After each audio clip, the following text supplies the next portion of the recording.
Good morning. Good morning, church. Praise the Lord. Hallelujah. ఏం చెప్పాలో అర్థం కావట్లేదా? ఈరోజు మనం చాలా ప్రాముఖ్యమైనటువంటి సందేశాన్ని నేర్చుకోబోతున్నాం. మనం ఒకవేళ మీరు కనుక జాగ్రత్తగా ఈ యొక్క సందేశాన్ని అర్థం చేసుకోకపోతే కొంచెం మిస్అండర్స్టాండ్ చేసుకోవడానికి అవకాశాలు ఉన్నాయి. ఎందుకంటే మనకి ఎరుపుకి దాదాపు దగ్గరగా ఉన్నటువంటి ఇంకొక రంగుని పక్కనే పెడితే కొంచెం ఆ యొక్క డిఫరెన్స్ అనేటటువంటి తెలుసుకోవడం కొంతమంది కష్టం. ముఖ్యంగా కలర్ బ్లైండ్నెస్ అనేటటువంటిది కొంతమందికి ఉంటుంది. కొంతమంది చాలా చక్కగా ఆ రెండు కలర్స్ దగ్గర పోలిక ఉన్నా సరే there is a slight difference అనేటటువంటి తెలుసుకోగలరు. బట్ నాలాంటి కలర్ బ్లైండ్నెస్ ఉన్నటువంటి వాళ్ళకి అంటే అర్థం ఏంటి, రెండు ఒకే రకమైనటువంటి కలర్స్ దగ్గరగా ఉంటే ఆ రెండిటి యొక్క వ్యత్యాసాన్ని కనుక్కోవడం కొంచెం కష్టమవుతుంది. రెండు సేమ్గా ఉన్నాయి అనిపిస్తుంది మనకి, కానీ అది కాదు, రైట్? అట్లాంటి ఒక సత్యాన్ని ఈరోజు మనం నేర్చుకోబోతున్నాం. But it is one of the powerful truths of God's word అన్నమాట, రైట్? ముఖ్యంగా ఇది విశ్వాసికి మాత్రమే చెందినటువంటి సత్యం.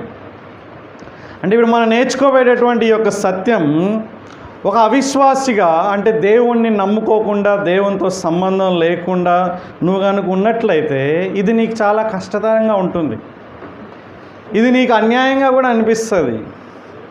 ఇది నీకు నీ యొక్క మేధస్సుకి అతీతంగా లేకుంటే ఒక బౌన్సర్ లాగా అయిపోవడానికి అవకాశాలు ఉన్నాయి. ఈ కాంటెక్స్ట్ చాలా ఇంపార్టెంట్. ఇది కేవలం బిలీవర్స్కి మాత్రమే సంబంధించినటువంటి విషయం అన్నమాట. అంటే ఒకవేళ నువ్వు కనుక ఇంకా యేసుక్రీస్తు ప్రభువారితో సంబంధం లేకుండా ఉన్నట్లయితే, యేసుక్రీస్తు ప్రభువారితో సంబంధం కలిగి ఉండకపోతే, పాప క్షమాపణ లేనట్లయితే, ఇంకా నిజంగా మారు మనసు పొందకపోతే, ఇంకా ఆయనతో ఆ యొక్క సమాధానం కనుక నువ్వు చేయకపోతే, దయచేసి ఇదే రక్షణ దినం, ఇదే అనుకూలమైనటువంటి సమయం. రేపటి కోసం ఎదురు చూడొద్దు. జనవరి 1 కోసం, గుడ్ ఫ్రైడే కోసం, పుట్టినరోజు కోసం, ఫలానా రోజున ఫలానా మ్యారేజ్ విషయంలో నేను నమ్ముకుంటా అనేటటువంటి వాయిదాలు వేయకూడదు. సత్యం నీకు తెలిసినప్పుడు సత్యానికి ప్రతిస్పందించడం చాలా ప్రాముఖ్యమైనటువంటిది. కాబట్టి ఒకవేళ నువ్వు అవిశ్వాసగా ఉంటే, ఇంకా క్రీస్తుని నమ్ముకోకుండా, క్షమాపణ పొందకుండా, విమోచింపబడకుండా, బాప్తిజం తీసుకోకుండా ఉన్నట్లయితే దయచేసి రెస్పాండ్ అవ్వాలని ప్రేమపూర్వకంగా మీకు మనం చేస్తాం. అయితే రక్షింపబడినటువంటి మనకు విశ్వాసులుగా ఉన్నటువంటి మనకు, క్రీస్తుని వెంబడిస్తున్నటువంటి మనకు ఒక గొప్ప ఆశీర్వాదాన్ని ఈ రోజున పంచుకోవాలని ఆశపడుతున్నాను. గతంలో అంటే లాస్ట్ వీక్లో మనం చాలా ప్రాముఖ్యమైనటువంటి విషయాన్ని చూసుకున్నాం. దేవుడు విశ్వాసులకి ఆత్మ సంబంధమైనటువంటి ప్రతి విధమైన ఆశీర్వాదాలని అనుగ్రహించాడు. మనం చాలా క్లియర్గా చూసుకున్నాం ఏంటంటే, అనుగ్రహిస్తాడు అని లేదు, ఫ్యూచర్ గురించి మాట్లాడడం లేదు, అనుగ్రహించాడు అని మాట్లాడుతున్నాడు. అంటే గతం గురించి మాట్లాడుతున్నాడు. అంటే ఒక వ్యక్తి క్రీస్తుని నమ్ముకున్నప్పుడు, క్రీస్తుని ఆశ్రయించినప్పుడు, ఆ వ్యక్తి జీవితంలో దేవుడు ఆల్రెడీ ఎన్నో వాగ్దానాలు ఇచ్చాడు, అవి మనం తెలుసుకోవాలి అనేటటువంటి దృక్పథంతో, పరిశుద్ధాత్మ ప్రేరణతో ఇక్కడ పౌలు భక్తుడు ఎఫెసీ సంఘానికి మాట్లాడుతున్నాడు. కాబట్టి ఆ ఆశీర్వాదాలలో ఒకానొక ఆశీర్వాదాన్ని ఈరోజు నేర్చుకుందాం, మనం తెలుసుకుందాం, దానికి తగ్గట్లుగా మనం ప్రతిస్పందిస్తాం, దేవుని వైపు మనం తిరుగుదాం. ఓకేనా? ఎఫెసీలకు రాసినటువంటి పత్రిక 1వ అధ్యాయం 4 నుంచి 6 వరకు మనం చదువుకుందాం. వాస్తవానికి నేను 3 నుంచి చదివితే ఇంకొంచెం క్లారిటీ ఉంటుంది. 3 నుంచి చదువుతున్నాను, జాగ్రత్తగా వినండి. మీ బైబిల్ మీరు చూడండి. మన ప్రభు అయిన యేసుక్రీస్తు యొక్క తండ్రియగు దేవుడు స్తుతింపబడునుగాక. ఆయన అంటే తండ్రి అయిన దేవుడు క్రీస్తునందు పరలోక విషయములలో ఆత్మ సంబంధమైన ప్రతి ఆశీర్వాదమును మనకు అనుగ్రహించెను. ఆత్మ సంబంధమైన, భౌతిక సంబంధమైనటువంటిది కాదు. He's not speaking about material blessings. భౌతికపరమైన, వస్తుపరమైన, క్షయమైనటువంటి ఈ యొక్క తాత్కాలికమైన ఆశీర్వాదాల గురించి కాదు. నిత్యమైన, ఎల్లప్పుడికి ఉండేటటువంటి ఆత్మ సంబంధమైనటువంటి, ఆత్మకి సంబంధించినటువంటి ఆశీర్వాదాల గురించి ఇక్కడ మాట్లాడుతున్నాడు. దేవుడు ప్రతి విధమైన ఆశీర్వాదాన్ని మనకు అనుగ్రహించాడని చెప్తున్నాడు. సో ఆ ఆశీర్వాదాలు ఏంటి అనేటటువంటిది ఒక్కొక్కటి ఆయన ఎక్స్ప్లెయిన్ చేస్తున్నాడు. ఇప్పుడు మనం 4 నుంచి 6 వచనాలు చూసినప్పుడు ఎట్లనగా, ఏ విధంగా అంటే అని చెప్తున్నాడు. He's giving his own clarification. ఆ ఆశీర్వాదాలు ఏంటి, వాట్ ఆర్ దోస్ బ్లెస్సింగ్స్ అనేటటువంటివి ఇక్కడ దేవుడు పౌలు ద్వారా చాలా క్లియర్గా మనందరికి కూడా తెలియజేస్తున్నాడు. ఏమంటున్నాడు ఇక్కడ? ఎట్లనగా తన ప్రియుని యందు తాను ఉచితముగా మనకు అనుగ్రహించిన తన కృపామహిమకు కీర్తి కలుగునట్లు తన చిత్త ప్రకారమైన దయా సంకల్పం చొప్పున యేసుక్రీస్తు ద్వారా తనకు కుమారులుగా స్వీకరించుటకై మనలను ముందుగా తన కోసం నిర్ణయించుకొని మనం తన ఎదుట పరిశుద్ధులమును నిర్దోషులమునై ఉండవలనని జగత్తు పునాది వేయబడక మునిపే ప్రేమ చేత ఆయన క్రీస్తులో మనలను ఏర్పరచుకొనెను. That is the blessing. ఈరోజు నువ్వు నేను నేర్చుకునేటటువంటి అంశం ఏంటి, లేకుంటే ఆ యొక్క సందేశం ఏంటి, ఆ టాపిక్ ఏంటనేటటువంటిది కనుక ఆలోచన చేస్తే, దేవుడు మనకిచ్చినటువంటి నెంబర్ 1 ఆశీర్వాదం ఏంటో తెలుసుకోవాలనుకుంటున్నారా? దేవుడు నిన్ను నన్ను ఏర్పాటు చేసుకున్నాడు. He has chosen you and me. ఈరోజు రక్షణ పొందినటువంటి నీవు తెలుసుకోవాల్సినటువంటి నగ్న సత్యం, ఒక శక్తివంతమైనటువంటి సత్యం ఏంటంటే, నిన్ను లేకుంటే నన్ను దేవుడు ఏర్పాటు చేసుకున్నాడు. మనకి ఒక 1 ఇయర్లోనే అసెంబ్లీ ఎలక్షన్స్ రాబోతున్నాయి. ప్రాబబ్లీ ఇంకొంచెం అదే 1 సంవత్సరం దాదాపుగా కేంద్రంలో కూడా ఎలక్షన్స్ రాబోతున్నాయి. రైట్? దీని గురించి సర్వేలు జరుగుతున్నాయి, ఎగ్జిట్ పోల్స్ అనేటటువంటివి జరుగుతూ ఉంటాయి. వక్తలు మాట్లాడుతూ ఉంటారు, డిఫరెంట్ ఒపీనియన్స్ దే షేర్. అల్టిమేట్గా భారతదేశంలో ఉన్నటువంటి ప్రజలు ప్రధానమంత్రిని ఎన్నుకుంటారు.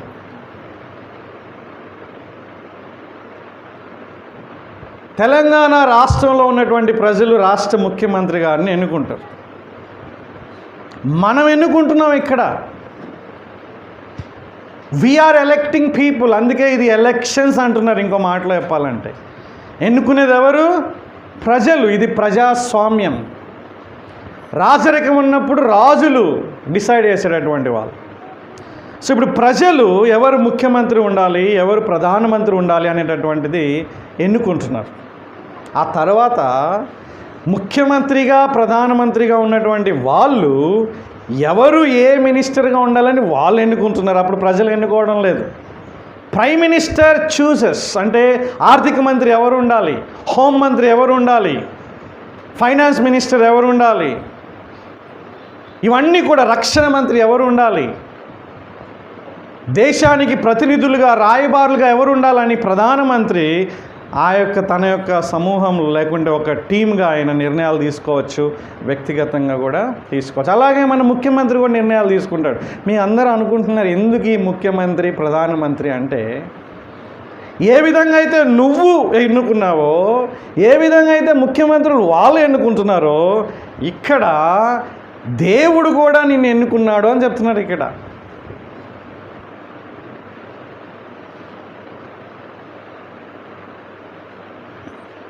ఎలా ఎన్నుకున్నాడు అనేటటువంటిది ఇప్పుడు చాలామందికి ఉన్నటువంటి పెద్ద ప్రశ్న. దీంట్లోనే చాలా భిన్నాభిప్రాయాలు ఉన్నాయి.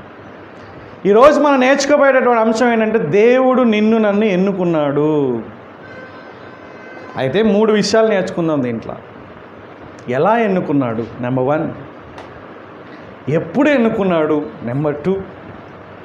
ఎందుకు ఎన్నుకున్నాడు, నెంబర్ 3. ఈ 3 చాలా ప్రాముఖ్యమైనటువంటి విషయాలు. ఎలా ఎన్నుకున్నాడు, how God has chosen you. ఆయన ఎన్నుకోవడానికి ఆయన వాడినటువంటి పద్ధతులు ఏంటి? నువ్వు నేను ఎట్లా ఎన్నుకున్నాం? వెళ్ళి ఓటేసి అందరం కలిసి ఒక వ్యక్తిని ఎన్నుకున్నాము. ఎమ్మెల్యేలు ఎన్నుకున్నాం, ఎమ్మెల్యేలు కలిసి ఆ ముఖ్యమైనటువంటి ఎమ్మెల్యే మంత్రిని ఎన్నుకున్నారు. కానీ దేవుడు ఎట్లా ఎన్నుకున్నాడు మనల్ని? ఏం చూసి ఎన్నుకున్నాడు? ఆయన మనల్ని ఎన్నుకోవడానికి గల కారణాలు ఏంటి అనేటటువంటి విషయాలు ఇప్పుడు మనం నేర్చుకోబోతున్నాం. నెక్స్ట్ సెకండ్ పాయింట్ ఏంటి? ఎప్పుడు ఎన్నుకున్నాడు? ఇది కనుక ఇదే మనకి చాలా డిబేటబుల్ ఇష్యూ అన్నమాట. ఎలా అనేటటువంటిది కూడా డిబేటబులే, ఎప్పుడు అనేటటువంటిది ఇంకా డిబేటబుల్. కానీ మన వాక్యాన్ని క్షుణ్ణంగా అర్థం చేసుకుంటే చాలా ఈజీ. అర్థమవుతుందండి? వేరే వాళ్ళు ఏమనుకుంటున్నారు, వాళ్ళ అభిప్రాయాలన్నీ పక్కన పెట్టండి కాసేపు. ఈ వాక్యంలో ఎప్పుడు ఎన్నుకున్నాడు, ఎలా ఎన్నుకున్నాడు, ఎందుకు ఎన్నుకున్నాడో మనం చూస్తే చాలా ఆశ్చర్యం అనిపిస్తుంది అన్నమాట. ముఖ్యంగా ఎలా ఎన్నుకున్నాడు అనేటటువంటి విషయాన్ని ఇక్కడ మనం చూస్తున్నాం. 6వ వచనం లాస్ట్లో మనకు కనిపిస్తుంది. ఏమనుకుందండి? ప్రేమ చేత ఆయన మనల్ని ఎన్నుకున్నాడు. అంటే దేవుడు నిన్ను నన్ను ఎన్నుకోవడానికి గల కారణం ఏంటంటే ఆయనకి నీ పట్ల నా పట్ల ఉన్నటువంటి ప్రేమ. ఆయన ప్రేమ అయి ఉన్నాడు కాబట్టి, ఆయన మనల్ని ప్రేమిస్తున్నాడు కాబట్టి ఆయన నిన్ను నన్ను ఎన్నుకున్నాడు. అంటే ఇంకో మాటలో అర్థం ఏంటంటే ఈ ప్రేమ అనేటటువంటి దానికి నిర్వచనం చాలా మిస్గైడెడ్ అయిపోయింది. తల్లిదండ్రులు వాళ్ళు ఇచ్చే నిర్వచనం, బాయ్ ఫ్రెండ్ గర్ల్ ఫ్రెండ్ ఇచ్చే నిర్వచనాలు, కుక్కలను పెంచుకునే వాళ్ళు లేకుంటే పిల్లులు పెంచుకునే వాళ్ళు ఇచ్చేటటువంటి నిర్వచనాలు, బిర్యానీ తినేవాళ్ళు లేకుంటే ఇష్టమైన వంటలు తినేవాళ్ళు ఇచ్చేటటువంటి నిర్వచనాలు డిఫరెంట్ అయిపోయినాయి. ప్రేమ అనేటటువంటి దానికి ఇష్టంనే ప్రేమ అనుకుంటున్నారు, వాళ్ళ యొక్క అలవాటునే ప్రేమ అనుకుంటున్నారు. కానీ బైబిల్ ఏం చెప్తుంది? ప్రేమ అనేటటువంటి దాన్ని మనం ఆలోచన చేసి ఎదుటి వ్యక్తి యొక్క క్షేమం కోసం నువ్వు నేను చేసేటటువంటి పని ప్రేమకి ప్రాముఖ్యమైనటువంటి నిర్వచనం. ఎదుటి వ్యక్తి యొక్క క్షేమం, నీ యొక్క ఆనందం కాదు, నీ యొక్క లాభం కాదు, ఇవన్నీ కాదు. కానీ ఈ యొక్క యాక్ట్ వల్ల లేకుంటే నేను ఈ పని చేయడం వల్ల ఎదుటి వ్యక్తికి క్షేమం జరుగుతుంది. ప్రైమరీగా ఎదుటి వ్యక్తి లాభపడతాడు, ఎదుటి వ్యక్తి మేలు జరుగుతుంది అనేటటువంటి దృక్పథంతో చేసేటటువంటి పనులే ప్రేమ అనేటటువంటిది. సో దేవుడు ఎన్నుకోవడానికి గల ఆ యొక్క రీజన్ ఏంటంటే ఆయనకి ప్రేమ ఉంది. ఎవరి పట్ల? నీ పట్ల, నా పట్ల. ఇక్కడ మళ్ళా మేము గుర్తు చేస్తున్నా, నీ పట్ల నా పట్ల అంటే ఎవరి పట్ల? రక్షణ పొందినటువంటి వారి పట్ల దాని గురించి మాట్లాడుతున్నాడు. It's not for everybody. ఆయన నిన్ను నన్ను ప్రేమించాడు కాబట్టే ఆయన మనల్ని ఎన్నుకున్నాడు. మీకు ఒక డౌట్ రావచ్చు, దేవుడు అందరినీ ప్రేమిస్తున్నాడు కదా. God so love the world. దేవుడు లోకమును ఎంతో ప్రేమించెను. మరేంటి ఇక్కడ దేవుడు స్పెషల్గా ప్రేమించినట్లుగా కనిపిస్తుంది? ఎందుకంటే దేవుడు లోకమంతటిని ప్రేమించిన ప్రేమ ఇక్కడ నిన్ను ప్రేమించి ఎన్నుకునేటటువంటిది 2 సమానమైతే, 2 ఒకటే అయితే ఎన్నుకోవడం ఎందుకు? లేకుంటే ఇంకో మాటలు చెప్పాలంటే అందరినీ ఎన్నుకోవాలా. దట్ ఈస్ కాల్డ్ యాజ్ యూనివర్సలిజం అంటారనమాట. అంటే ఎన్నిక అనేటటువంటిది ఉండదు ఇంకా. ఒకవేళ ఇప్పుడు అందరూ ముఖ్యమంత్రులు అయిపోతే, ఈ రాష్ట్రంలో ఉన్నటువంటి ప్రతి ఒక్క పౌరుడు ముఖ్యమంత్రి అయితే ఎవరిని ఎన్నుకున్నట్టు నువ్వు? ఎన్నిక అంటేనే దెర్ ఈజ్ ఎ సపరేషన్. కొంతమందిలో లేకుంటే అందరిలో కొంతమంది నువ్వు ఎన్నుకుంటావు అని అర్థం అనమాట. That is the nature of election. కొంతమందిని పక్కన పెడతావు నువ్వు, ఒక పని కోసం పక్కన పెట్టవచ్చు. ఒక ప్రత్యేకమైన ఉద్దేశం కోసం పక్కన పెట్టచ్చు. సో ఇప్పుడు దేవుడు లోకాన్ని ఎంతగానో ప్రేమిస్తున్నాడంటే it is speaking about general love of God. అంటే ఆయన ప్రతి ఒక్క జీవిని, నిన్ను నన్నే కాదు, మనుషులనే కాదు, ఈ లోకంలో ఉన్నటువంటి జీవరాశులన్నిటినీ 145వ కీర్తన అలాగే 104వ కీర్తన మనం చదివినప్పుడు ఆయన ఒక్కొక్కరిని, ఒక్కొక్క జీవిని ఎట్లా ప్రేమిస్తున్నాడో మనకు అర్థమవుతుంది. That is the general love of God. ఆయన ప్రేమై ఉన్నాడు కాబట్టి న్యాచురల్గా ప్రతి ఒక్కరిని ప్రేమిస్తున్నాడు ఆయన. మంచివారిని, చెడ్డవారిని, నీతిమంతుల్ని, అనీతిమంతుల్ని, దుష్టుల్ని, అన్యాయస్తుల్ని, న్యాయస్తుల్ని, ఆల్ కైండ్స్ ఆఫ్ రిలీజియస్ పీపుల్ని, హేతువాదుల్ని, ఈ సృష్టిలో ఉన్న ఎవరినైనా సరే ప్రేమించేటటువంటి ప్రేమ జనరల్ లవ్ ఆఫ్ గాడ్. కానీ ఎఫెసీ పత్రిక 1వ అధ్యాయంలో ఇక్కడ చూపించినటువంటి ఈ ప్రేమ స్పెషల్ లవ్. ఎందుకు ఈ స్పెషల్ లవ్ అంటున్నాడు? ఇక్కడ ఏర్పరచుకున్నాడు, ప్రేమ చేత నిన్ను నన్ను ఏర్పాటు చేసుకున్నాడు అనేటటువంటిది ఇక్కడ మనం చూస్తున్నాం. అంటే దేవుడు నిన్ను నన్ను ఏర్పాటు చేసుకోవడానికి నీ దగ్గర నుంచి ఏమన్నా ఉందా? ఇప్పుడు నా దగ్గర నుంచి ఏమన్నా ఉందా రెస్పాన్స్? ఒక ముఖ్యమంత్రి నువ్వు ఎన్నుకుంటున్నావు అంటే ఆ ముఖ్యమంత్రి నీకేమన్నా చేస్తే నువ్వు ఎన్నుకుంటున్నావా? అఫ్కోర్స్ ఆ తర్వాత తాయిలాలు అవన్నీ డిఫరెంట్ ఇష్యూ. కానీ అంటే నువ్వు ఎన్నుకున్నావు కాబట్టి ఆయన ముఖ్యమంత్రి అయ్యాడు.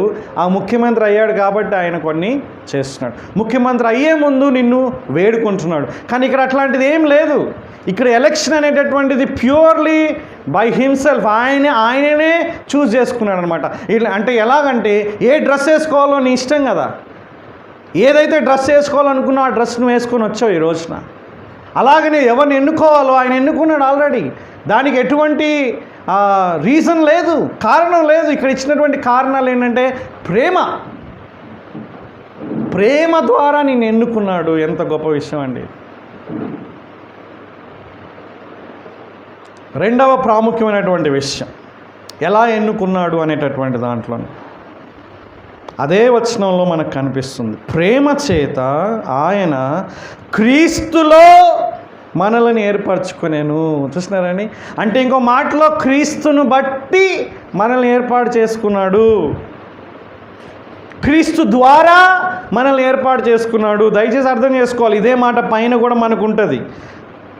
తన చిత్త ప్రకారమైన దయా సంకల్పం చొప్పున యేసు క్రీస్తు ద్వారా, అర్థమవుతుందండి, క్రీస్తు నందు, యేసు క్రీస్తు ద్వారా, క్రీస్తును బట్టి, క్రీస్తు త్యాగం వలన నిన్ను ఏర్పాటు చేసుకున్నాడు. ఇంకో మాట చెప్తున్నా, జాగ్రత్త వినండి. యేసు క్రీస్తు వారి యొక్క త్యాగం లేకపోతే దేవుడు నిన్ను నన్ను ఏర్పాటు చేసుకునేవాడు కాదు.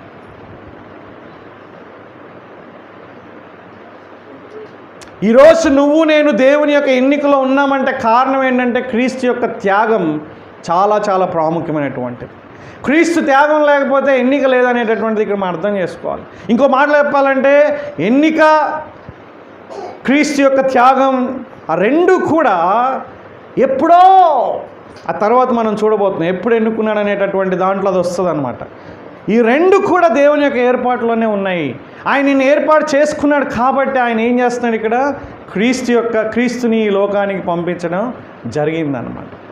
వాస్తవానికి మనం గమనించినట్లయితే క్రీస్తు యొక్క త్యాగానికంటే ప్రాముఖ్యంగా ఎన్నిక వచ్చినట్లుగా మనకు కనిపిస్తుంది.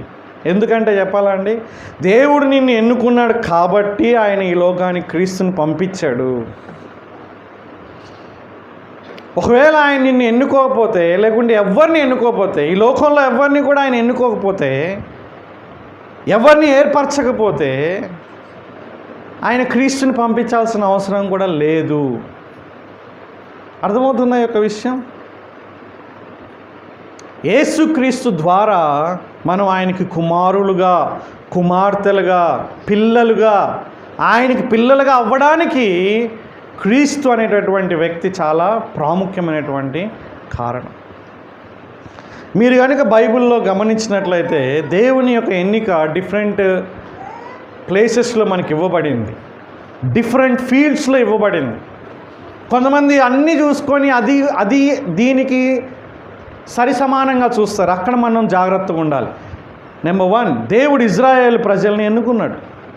ఒక దేశాన్ని ఎన్నుకున్నాడు ఆయన. అంటే ఆ దేశం మొత్తం రక్షణ పొందిందని అర్థం కాదు. అక్కడ ఎంతోమంది ఇజ్రాయెల్ దేశంలోనే ఎంతోమంది నరకానికి వెళ్ళారు.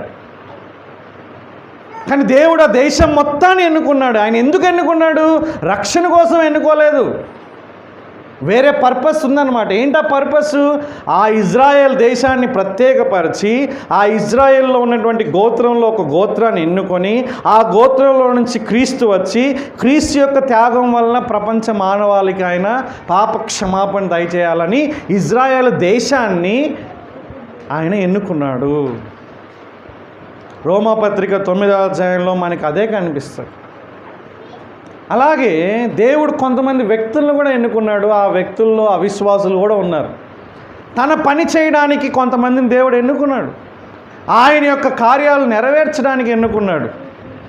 మీరు కనుక ఇదే ఎఫెసీ పత్రిక కిందకు వచ్చినట్లయితే 11-12 వచనాల్లో ఆయన చిత్తానుసారంగా చేసిన నిర్ణయం చొప్పున సమస్త కార్యములను జరిగించుచున్నాడు అనే మాట మనం ఇక్కడ చూస్తాం. అంటే సమస్త కార్యాలు ఈ లోకంలో ఆయన చేసేటటువంటి ప్రతి ఒక్కడు కూడా ఆయన యొక్క చాయిస్ అనేటటువంటిది మనం అర్థం చేసుకోవాలి. అందుకే దాన్ని వేదాంత భాషలో లేకుంటే కొంచెం మనం ఫార్మల్గా వెళ్ళాలంటే సార్వభౌమాధికారమైనటువంటి చిత్తము, సావరిన్ విల్ ఆఫ్ గాడ్. దేవుడు తనకు మాత్రమే తీసుకునేటటువంటి నిర్ణయాలు, ఆ నిర్ణయాలకి ఎవ్వరు కూడా ఎదురు చెప్పలేరు. ఆ నిర్ణయాలు మనుషుల యొక్క ప్రతిస్పందనలకి అతీతమైనవి, ప్రకృతి యొక్క ప్రతిస్పందనలకి అతీతమైనది. అంటే ఆయన నిర్ణయం తీసుకున్నాడు కాబట్టి జరిగేటటువంటి నిర్ణయాలు జరుగుతాయి, కాబట్టి ఆయన తీసుకునే నిర్ణయాలు కాదు. ఆయన నిర్ణయం తీసుకున్నాడు కాబట్టి పరిస్థితులు జరుగుతాయన్నమాట. వర్షం పడాలని ఆయన అనుకుంటే వర్షం పడుతుంది, తుఫాన్ రావాలని అనుకుంటే తుఫాను ఆగుతుంది, తుఫాన్ ఆగాలని ఆయన నిర్ణయం తీసుకుంటే తుఫాన్ ఆగుతుంది. అంటే సృష్టిలో ఉన్నటువంటి దేనిపైనైనా సరే సర్వాధిపత్యం కలిగినటువంటి వ్యక్తిగా ఆయన నిర్ణయాలు తీసుకున్నాడు. అటువంటి నిర్ణయమే ఇక్కడ తీసుకున్నాడు అనమాట. సో నెబుకద్నెజరుని కూడా ఎన్నుకున్నాడు దేవుడు. ఎందుకు? ఫరోను కూడా ఎన్నుకున్నాడు దేవుడు. ఎందుకు? రక్షణ కోసం కాదు, తన మహిమను చూపించడానికి. తను ఎంత శక్తిమంతుడో, నిజమైన దేవుడు ఏ విధంగా ఉంటాడో నా కీర్తిని ప్రజలందరికీ తెలియజేయడానికి నేను ఫరోని నియమించాను అని చెప్తాడు అక్కడ. బబులోన్ చక్రవర్తిని ఆయన నియమించాడు. చక్రవర్తుల్ని, రాజుల్ని, ప్రధానమంత్రుల్ని అందరినీ ఆయనే శాసిస్తాడు. ఇంకో మాటలో మనం అనుకుంటాం మన ఏదో వాళ్ళేదో డబ్బులు ఇచ్చి ఓట్లు కొనుక్కొని ఆ విధంగా చేస్తున్నారని మనకి ఉన్నటువంటి హ్యూమన్ అండర్స్టాండింగ్ అది. కానీ అధికారం దేవునికి చెందింది. అది ఎవరైనా సరే, అది ఏ దేశమైనా సరే దేవుడు పెడతాడు ప్రాముఖ్యంగా. వాళ్ళ యొక్క మెథడాలజీ డిఫరెంట్ ఉండొచ్చు, వాళ్ళ యొక్క వచ్చినటువంటి సరళ డిఫరెంట్గా ఉండొచ్చు, అది వాళ్ళ ప్రయత్నాలు. కానీ అల్టిమేట్గా దేవుడు ఎవరిని ఏ ప్లేస్లో ఏ అధికారంలో పెట్టాలనుకుంటే వాళ్ళని ఆ అధికారంలో పెడతాడు. ఇది ఎంత మనకు ఆదరణ కలిగించే వాక్యం చెప్పండి. అధికారాలు దేవుని యొక్క స్వాధీనంలో ఉన్నాయనేటటువంటి చూసుకో. అయితే ఎఫెసీ పత్రికలో దేవుడు మనల్ని ఏర్పాటు చేసుకున్నాడు, ఏర్పరచుకొను అన్నప్పుడు ఇది రక్షణ గురించినటువంటి ఏర్పాటు. మిగతా దేని గురించి? వేరే ఉద్దేశాలు నెరవేర్చడానికి ఆయన ఏర్పాటు చేసుకున్నాడు. కానీ ఇక్కడ విశ్వాసులకు చెప్పినటువంటి విషయం ఏంటంటే రక్షణ కోసం నేను ఏర్పాటు చేసుకున్నాడు. ఎలా ఏర్పాటు చేసుకున్నాడు? నెంబర్ 1, ప్రేమ చేత ఏర్పాటు చేసుకున్నాడు. రెండవది, యేసుక్రీస్తుని బట్టి లేకుంటే యేసుక్రీస్తు ద్వారా క్రీస్తునందు మనల్ని ఏర్పాటు చేసుకున్నాం. క్రీస్తు లేకుండే మనకి ఏర్పాటు అనేటటువంటిది లేదు. యేసుక్రీస్తు ప్రభువారి యొక్క త్యాగం ఎంత ప్రాముఖ్యమైనదో ఒకసారి మనం గ్రహించాలి. మూడవది, ఎలా ఏర్పాటు చేసుకున్నాడనే దాంట్లో మూడవ విషయం ఏంటంటే తన చిత్త ప్రకారం అయిన దయా సంకల్పం చొప్పున. అంటే తన యొక్క ఓన్ విల్, ఆయన ఇష్టం, తన చిత్తం చొప్పున, తన దయా సంకల్పం చొప్పున. సంకల్పము అంటే కూడా చిత్తమే.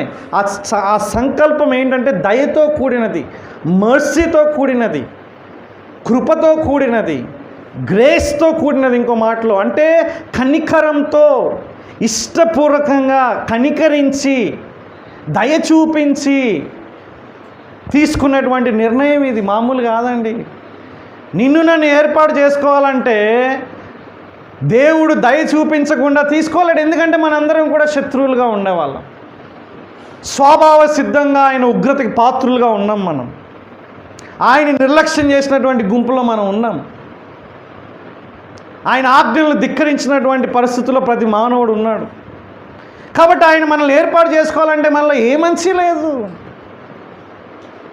ఇశ్రాయేల్ ప్రజలకు చెప్తున్నాడు, మీరు మంచి వాళ్ళని, మిగతా దేశాలందరికంటే మంచి వాళ్ళని కాదు, మీరు చాలా కఠిన హృదయాలు, అయినా సరే నా నిమిత్తం నేను మిమ్మల్ని ఏర్పాటు చేసుకున్నానని ద్వితీయోపదేశకాండంలో మాట్లాడతారు. అలాగే ఈ రోజున నిన్ను నన్ను కూడా దేవుడు ఏర్పాటు చేసుకోవడానికి గల కారణం ఏంటో తెలుసా అండి? దయ. ఇష్టపూర్వకంగా కనికరం చూపించాడు. కనికరం చూపించడం అనేటటువంటిది ఏ వ్యక్తి కూడా డిమాండ్ చేయలేడు. దయచేసి ఇది మన మైండ్లో చాలా స్ట్రాంగ్గా పడిపోవాలి. We cannot demand mercy, we can demand justice. న్యాయాన్ని మనం డిమాండ్ చేయొచ్చు. నాకు ఇది నేను దీన్ని పొందడానికి అర్హుణ్ణి కాబట్టి నాకు మీరు చేయాలి అని న్యాయంని మనం డిమాండ్ చేయొచ్చు, మనుషులు ఎదుట కానీ దేవుడు ఎదుట కానీ. కానీ మర్సీని డిమాండ్ చేయలేం మనం. కానీ మనం ఎట్లయిపోయింది తెలుసా అండి? మర్సీ కూడా డిమాండ్ చేస్తున్నాం, మనం కనికరం కూడా డిమాండ్ చేస్తున్నాం, క్షమాపణ కూడా డిమాండ్ చేస్తున్నాం, దయను కూడా డిమాండ్ చేస్తున్నాం. దేవుడి దగ్గర, మనుషుల దగ్గర కూడా. You cannot demand mercy even from people. ఒకవేళ ప్రజలు దయ చూపిస్తే అది వాళ్ళ దగ్గర నుంచి రావాల్సినటువంటి పని. మనం కనుక జస్టిస్ని డిమాండ్ చేస్తే మనం ఎక్కడుంటాం తెలుసా అండి?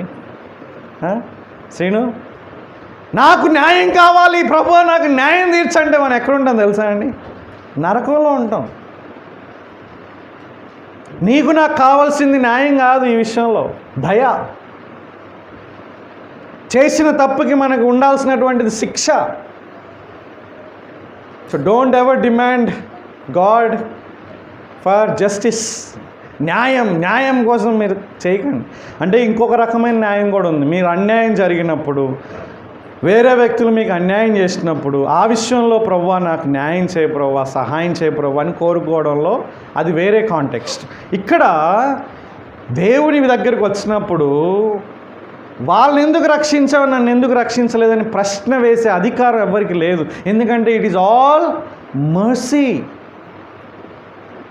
ఇద్దరు అడుక్కునే వాళ్ళు లేకుంటే వచ్చినప్పుడు ఒక వ్యక్తికి నువ్వు ధారాళంగా ఒక 100 రూపాయలు ఇచ్చావు, ఇంకో వ్యక్తి వాడికి ఎందుకు ఇచ్చావు, నాకు కూడా ఇవ్వు అని కెనాట్ డిమాండ్ చేయొచ్చు. అట్లా చేస్తే మనం ఇస్తామా అండి? ఏమనుకుంటున్నావు రా, నా ఇష్టం, నేను ఎవరికి ఇవ్వాలనుకుంటే వాళ్ళకి ఇస్తా అంటావా లేదా? మర్సీ అనేటటువంటి డిమాండ్ చేయలేం. మర్సీని ఏం చేయాలి? వేడుకోవాలి, దేవుడి దగ్గర వేడుకోవాలి. ఒక వ్యక్తి ఈ విషయాలు వింటున్నటువంటి నీవు దేవుడి దగ్గర వేడుకోవాలి, ప్రభువా నన్ను క్షమించని వేడుకోవాలి. ఎలా ఎన్నుకున్నాడు? ప్రేమ చేత ఎన్నుకున్నాడు. ఎలా ఎన్నుకున్నాడు? క్రీస్తుని బట్టి ఎన్నుకున్నాడు. ఎలా ఎన్నుకున్నాడు? తన చిత్త ప్రకారమైన దయా సంకల్పం చొప్పున ఎన్నుకున్నాడు. హల్లెలూయా.